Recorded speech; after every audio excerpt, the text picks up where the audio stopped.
Hey everybody, welcome to Alltalk Watches Twin Peaks.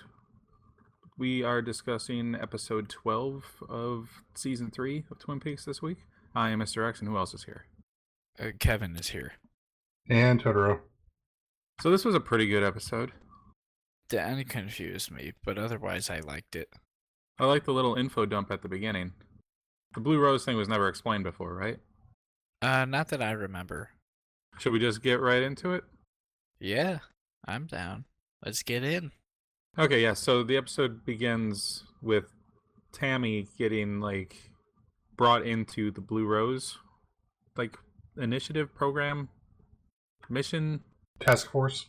Task Force, yeah. And they explain that the Blue Rose is basically the X-Files, right? It's the X-Files, yeah. Bunch of unexplained things. The Air Came Force out- ruled that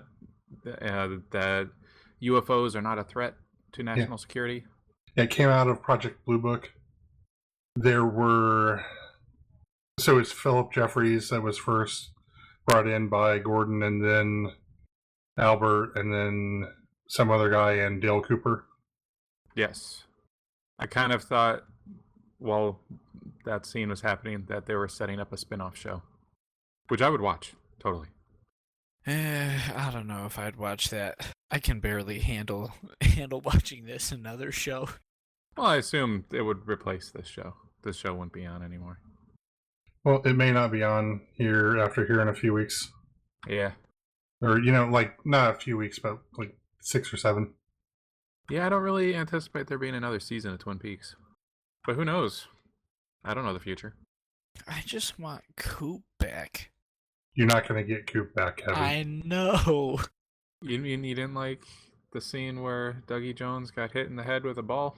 Did he actually get hit in the head, or No, did he get it hit was in the the shoulder. shoulder? It was like the shoulder. It could have been the shoulder, yeah. It was the shoulder or the head. Would it have mattered if he did get hit in the head? And it would have been funnier. It may have knocked him back into being Cooper. Who knows? Damn, Sonny Jim. Aim for the head next time. Well, I think maybe that's what he was trying to. Maybe Sonny Jim wants Coop back. He is the audience. The audience was another character, but we'll get to that later.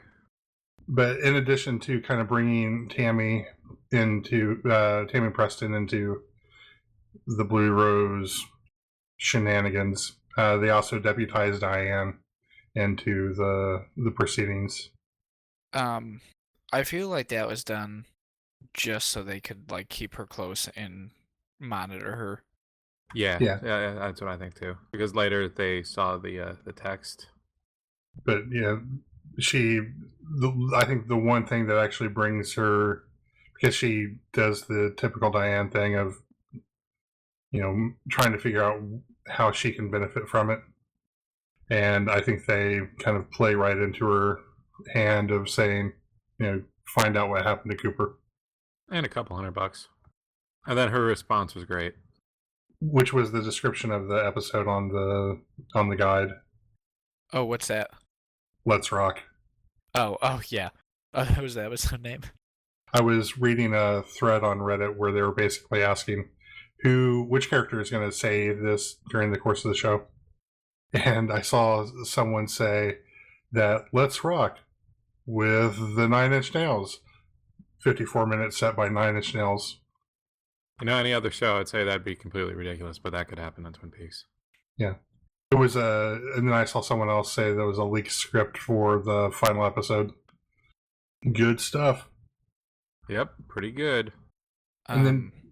Oh, go ahead. Oh, well, I was going to just jump into what we saw next. Did you have something else with the Blue Rose stuff? I gotta be honest. I don't think so. I don't even know. I had it and I lost it. Oh, I'm sorry. That's my bad. But so yeah, next we get a glimpse of Jerry Horn making it kind of out of the forest. Well, we saw him Yes. go out of the woods, but into a field, and then he tripped. Yeah, well, I mean, He's out of the woods, that was technically. Yeah, that was not his foot. I think he's high. No. I know he's high. The next scene then after that was Sarah Palmer in the grocery store, and she was buying a lot of vodka.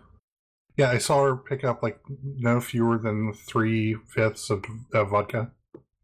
Yeah, party time.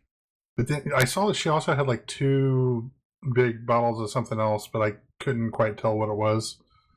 But whatever, like her entire, what was in her cart totaled to like $100 and something bucks. 130.77. Is that number important? Who don't knows? know. I don't even know how I remember it, to be honest with you. Well, if Kevin Are you- remembers the number, it must be important. Well, or are you like Diane and you kind of have a photographic memory? It's just after I watched Lost, numbers became important to me. But she kind of became, Sarah Palmer kind of became obsessed with turkey jerky. Yep. Was that Well- there before? Was she actually talking about that, or was she saying? I took it as she was like, she went to another place and was like, not saying turkey jerky, but they're like, she was seeing something else. Maybe not. I mean, the camera zoomed in real close on the turkey jerky. But there was also that regular beef jerky, like kind of in frame as well. Yeah, that's true. So and the whole thing, I mean, it just didn't really make sense. So it's really hard to understand exactly what's going on there. But there's definitely something going on with her and her home. Yeah, she went crazy and then ran out of the store without paying for anything. She didn't take anything with her either. So. Yeah. But then with the cashier girl, she just had like a good reaction. She was like, "What?" And then the other guy was like, "I can deliver the stuff to her." But I feel like she was a good representation of the audience of Twin Peaks. Yep. She is the audience. Like anytime anyone recognizes something weird is happening, like Bobby in the last episode where he's trying to get that car to stop honking, and then weird stuff happens. Like for a moment, Bobby becomes the audience. Oh god, I forgot about that. That scene was so creepy. Yeah. But then we get good guy Carl. So I didn't realize. So he owns all of that then. Yeah, where he runs it. I have to think he owns it, but yeah. Yeah, I think he owns it only because he has his like personal chauffeur. That he can call with a tin whistle. Yeah. God, that is so fucking weird. Wish I could call an Uber with a tin whistle.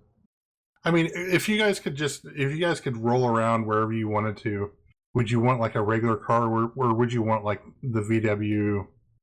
I guess, is that a van, microbus? What are they called? Dude, if I had all the stuff in there he does, I'd take that. Does it have air conditioning? Maybe. Probably not. I don't know if those cars had air conditioning. I would need air conditioning. They can get hot in a car. Yeah, definitely a microbus is what they're called. I mean, how hot does it really get in upstate Washington in the mountains? Inland it rains a lot. Well, inland it can get quite a bit warmer. It can get like regular summer. But like further north. And see, and the other thing is that they film so close to Seattle, but like as you can kind of see later in the episode when spoilers, when they plug in the coordinates that were on Tammy's arm, but what's her name? Ruth Davenport's arm. It's like in northeastern Yeah. Washington, so it's like considerably more inland, but it's like a little bit more north. I wouldn't think it would be too warm there. Yeah, exactly. Again, because they talk about how there's like all the mountains and stuff too, so they're like in a very mountainy part. Yeah, I'd imagine pretty high elevation as well. maybe. Like I know a lot of homes in Seattle don't have air conditioning. Right now, they may wish they did, but because I think it's going to be in the 90s there this week. But that's beside the point. But I would think that you wouldn't really need too much AC. You may need heat more than AC. No, I didn't really know going in like that he was in Twin Peaks, Carl, because he was in Fire Walk with Me, and during that section of Fire Walk with Me, it wasn't in Twin Peaks. Was it like in Twin Peaks adjacent? Because I probably need to go back and watch like the original run of the series and Fire Walk with Me. It was in that first part where then it just kind of the story just kind of stops, and then it had like Kiefer Sutherland and stuff in that section of it. It was before it got to the Twin Peaks stuff. Good on you for remembering all that. Yeah, because like I remember watching that, and I remember some of the broader strokes of it, but it's just the details are lost to me. Yeah, there's like 2 sections of that Fire Walk with Me. There's like the first section of it, and then it just abruptly stops. It like flashes to white, and then it cuts to Cooper. I think Cooper actually might be in the first part. Like, Cooper is not in the second part. Might cut to Right. Laura Palmer. Right. Yeah, I think like the first part where they're at like FBI headquarters and stuff with Philip Jeffries showing up. Yeah. That like Cooper's definitely there for that, but you never get Cooper in Twin Peaks and Fire Walk with Me. You do in a deleted scene. Oh, okay. Well, There's a deleted scene that shows what happens after he says, "How's Annie?" That doesn't count. He gets taken to a hospital. where other people are. But anyway, but Carl basically tells this guy who's living there, who looks like he's in pretty poor health, that he's knows that he's been selling his blood, and talks about how he doesn't get paid for all the stuff that he does around there. So next month he's not going to charge him rent, and that's just Carl being a good guy. Yeah, good guy, Carl. Yeah, Carl seems all right. And the next scene was Dougie trying to catch the ball, right? Well, not Yeah. Sonny didn't Jim even trying to try. play catch. Yeah. Yeah, there was no attempt made. Dougie is not going to win any Gold Gloves. No. He's obviously more of an offensive player. He probably should play DH, and hope that that they don't throw many strikes. He probably has a pretty good on base percentage. Gets a lot of Ridiculous, walks. way too far. You think he'd be a good bunter? Oh my god. I think his best hope is a hit by pitch. And hopefully in the head, so it'll knock him back into being Cooper. So the next scene was Hawk visiting Sarah Palmer. Yep. And he was like, "Hey, I'm investigating an old case or something, right?" And then she was like, "Oh, you're here about what happened at the store." I don't remember that scene all that well. Did anything else come of it? Not She really. kind of had some crazy talk, I think. I don't know what she said. Did you guys catch that at all? No. She like mumbled to herself a bunch? No, nothing. I don't know what it was. Well, and there was like other sound like behind her, Yeah. and She's then got some weird stuff going on. there was also the ceiling fan was on, which was indicative of Electricity? no. Leland would turn on the fan anytime that he abused Laura. Yeah, I think And- that's to indicate electricity, which is what Bob moved through. Well, and it became a marker of Bob being around. Yeah. So then it cuts to Diane texting. In all caps. Yeah, what an old person move. Why is she yelling? It's very important. They're less cryptic now. It's not so much the around the dinner table, around the dinner table, the conversation is lively. Have they asked about Las Vegas? Which I don't. Is there anything that kind of leads them to Las Vegas at all right now? No. I Maybe. think that's why they were so Potentially. confused by it.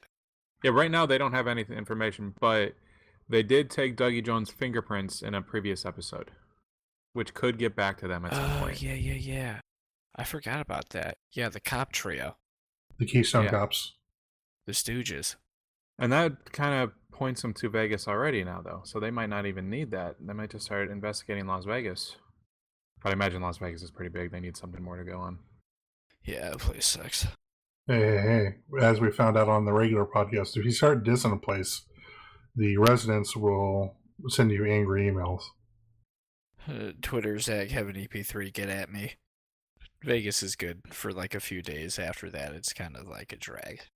Take that, Las Vegas. So then Sheriff Truman visits Ben and kind of does a little bit of info dump exposition to Ben, where he talks about Richard basically being a not nice person. Yeah. But Ben seems all right. He's like, yeah, I'll pay for the hospital bills. Yeah, he knows like it's on him because basically I feel like he's like, yeah, we enabled him until he got like this. Yeah, I think he feels very guilty about a lot of things.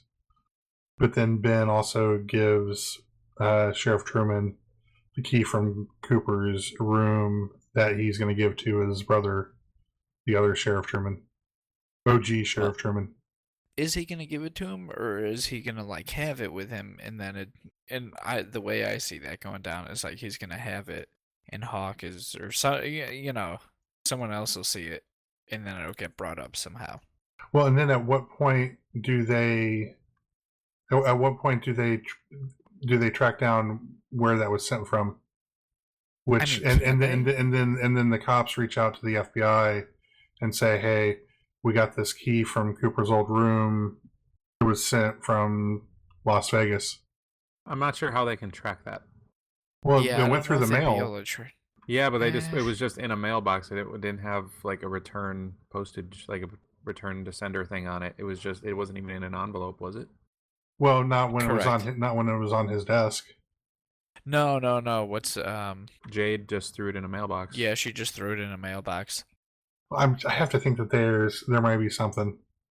Like maybe there's a little sticker on the back from where they mailed it, or I don't know. It's hard telling. I mean, that's what I'm hoping for more than anything. So the next scene was Gordon, right? Gordon in his hotel room with his lady friend. Yes. Oh yeah, Gordon doing his terrible puns. Can you dig it? Albert, you know there are over 6,000 languages in the world right now? Pretty good impression, Kevin. No. But yeah, scene is hilarious. Because then it's another typical, we have to make this scene like 2 minutes longer, like her getting ready to leave. Yeah, it was great. A normal scene, a person would just, like in a normal show, a person would just get up and walk out. It took her like 10 minutes to get ready to go. You could tell by the end of that Albert was really tired of all that shit. I think he's been tired of all that shit. So then that's the scene where they discuss Diane's text. Correct. And they're like, what's happening in Las Vegas? Do we know anything about Las Vegas? Again, No, spot he on didn't say impression, that, did he? Kevin. No. It's not bad hearing enough. That's closer to like a really bad Ryan Scott than a Gordon Cole. I'll see if I can step it up by the finale. I mean, if you just say "oh boy" instead of any of the lines, it would be devolve right into Ryan Scott. I think it's I'll make sure to avoid that. It's a pretty good Gordon. You just need to shout more. And I don't want to shout. And then you need to say that you're worried about Coop. I'll work on it. Okay. Yeah, just workshop it. What was next? The warden got killed. Oh pretty yeah, that's brutally, because his son just runs out. Yeah, Tim Roth wanted to torture him, it sounds like. Who's the other guy that looks like Tim Roth? It's Tim Roth? I don't know. Isn't there another guy that looks just like him?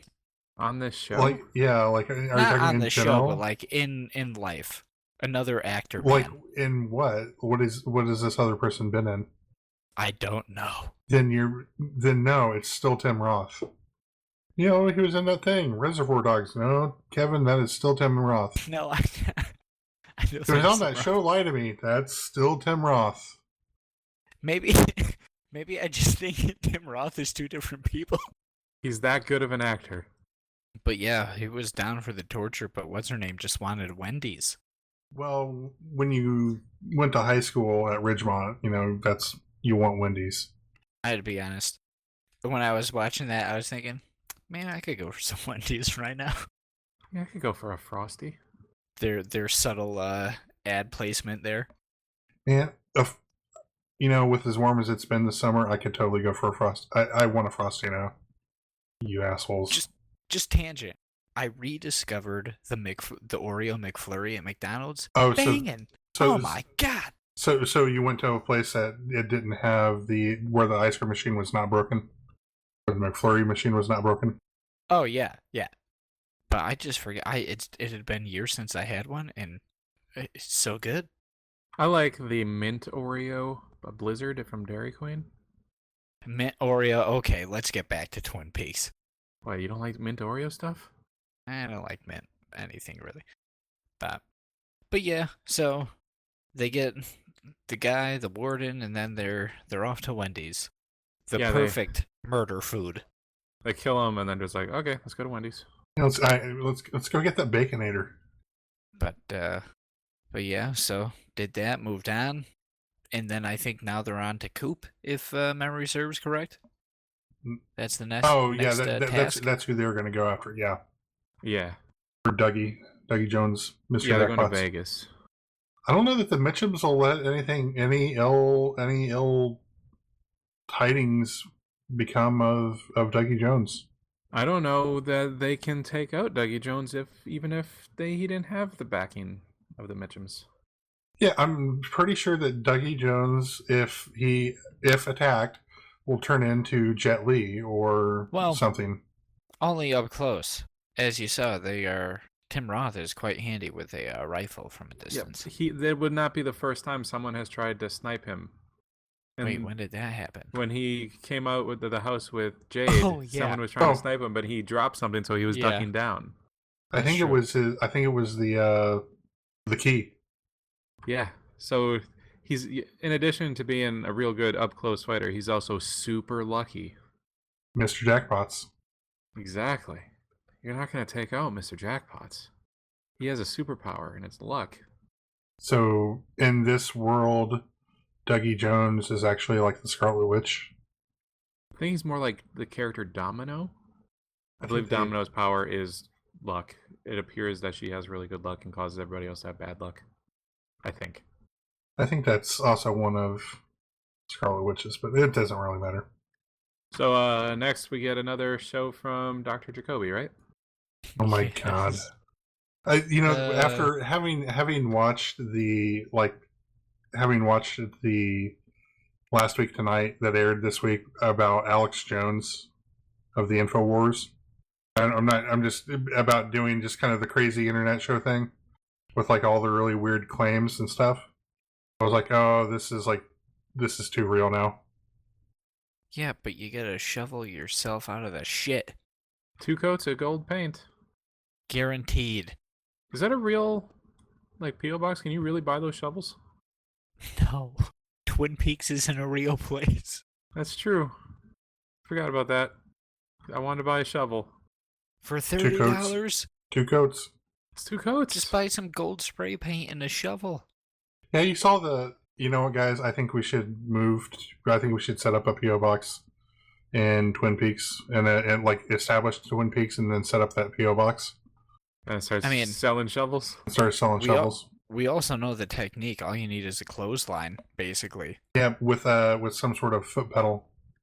I mean, because Russ Tamlin has done half the work for us. This is a $1 million idea. Okay, guys, we can't post this episode until we get this all set up. Oh, you can't just it out. Oh yeah, I'm sure that's gonna be.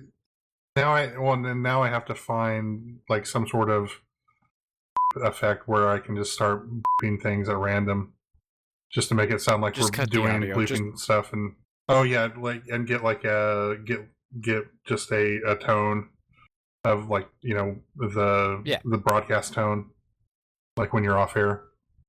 We need to stop this because this is going to wind up causing me to have to edit stuff. Okay, well, we should get back to it then. The best scene happened next. Oh, yeah, Audrey Horne is back. Yeah. I audibly said to my TV when I was sitting there by myself watching it, finally. Someone to talk sense into all this.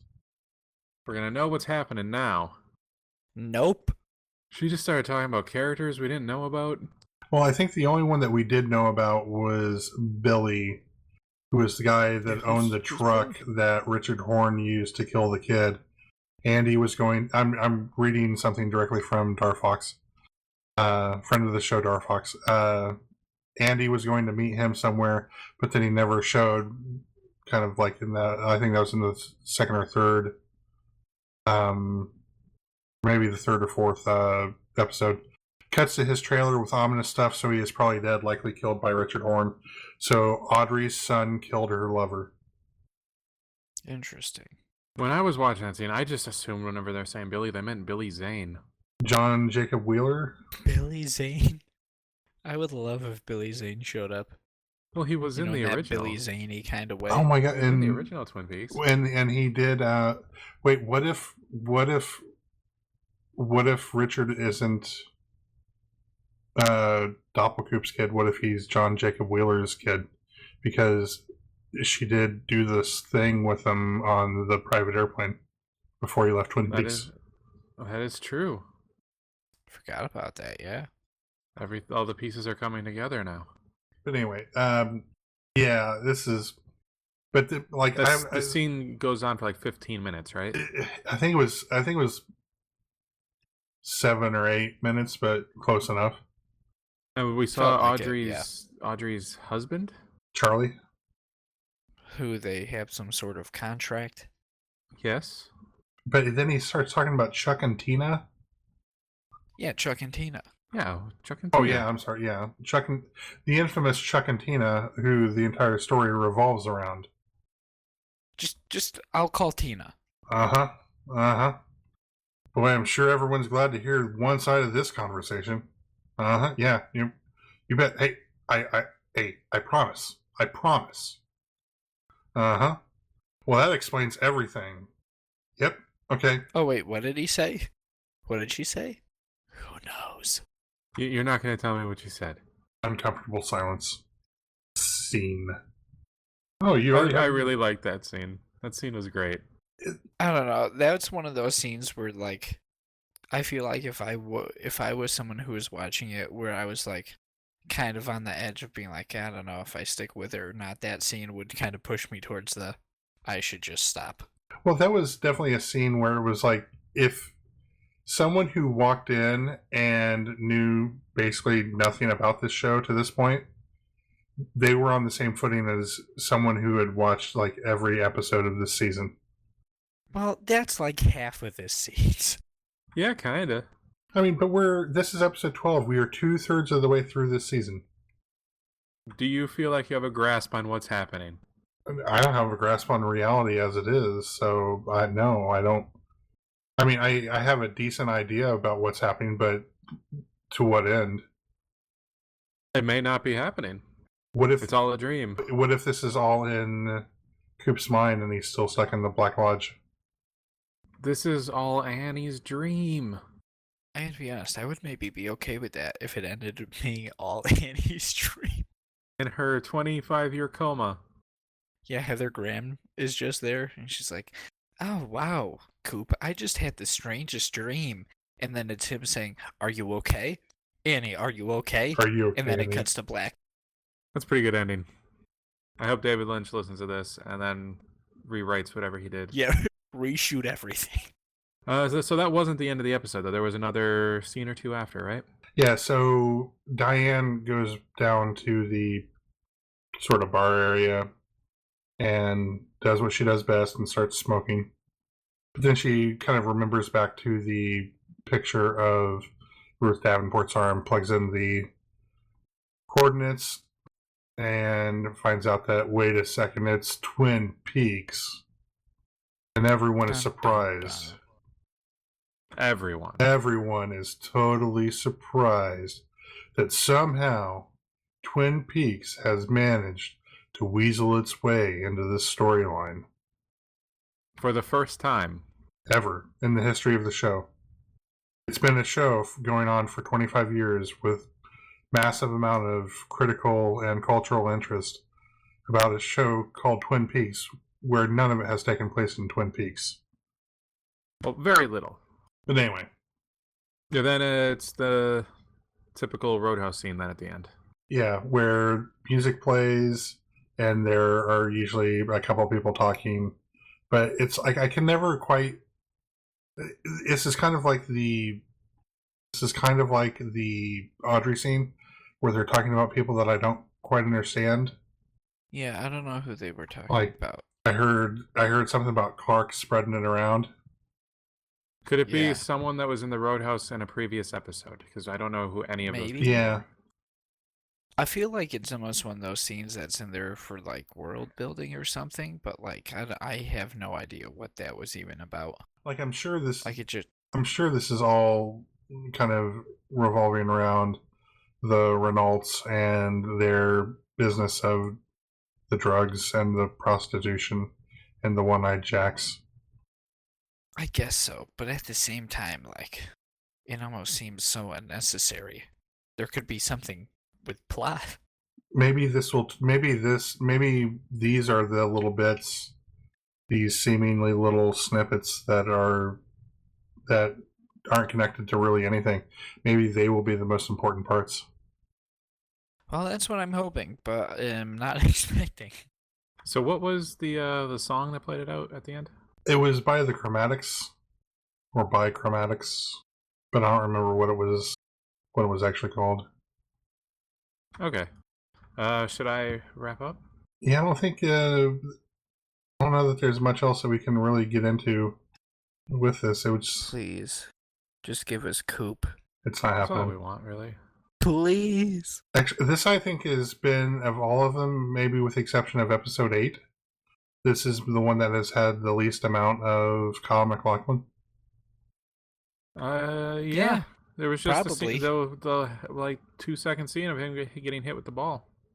How much pie did he eat? Will we ever know? I can tell you how much pie he ate. All of it. He ate all of the pie. Well, as much as he could. Yeah, I mean, however much was left. Oh, I take it back. So in episode 8, episode 8 was where Ray Monroe shot Doppel Cooper. So the fact that they kind of had that conversation and that. So yeah, this is seriously like the least amount that he has been in, I think. I think you're right. We're never getting Coop back. I know. And on that, I'm gonna wrap up. Thanks for listening. If you like it, rate us on iTunes and share it with people. Get people listening.